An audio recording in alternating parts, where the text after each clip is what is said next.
আসসালামু আলাইকুম রহমতুল্লাহ। লাল পতাকা মানে বিপজ্জনক। এই যে এখানে লাল পতাকা দেখেন আপনারা। এই স্থানটা হচ্ছে আমি ওদিন ভিডিও দিয়েছিলাম।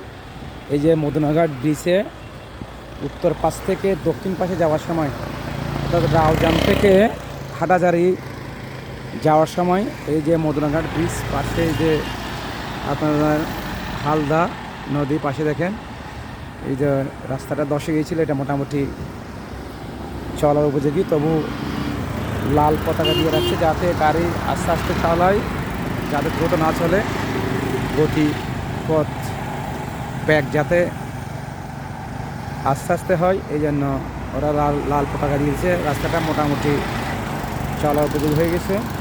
এই জন্য একটু রিভিউ দিয়েছিলাম আর একটু দিলাম, কী পরিস্থিতি দেখালাম সবাইকে। এই তো আমাদের মদনাঘাট বিচের রাউজানের পাশ থেকে হাটাজারির পাশে যাওয়ার সময় বিচের অবস্থা। সবাই তবু একটু সাবধানে চলাবেন, যেহেতু রাস্তাটা খুব ফাটল, খুব ঝুঁকিপূর্ণ হয়ে গেছে। কোন সময় কী হয় বুঝে যায় না। বৃষ্টি হয় এই জন্য একটু ভালো অবস্থানে আছে।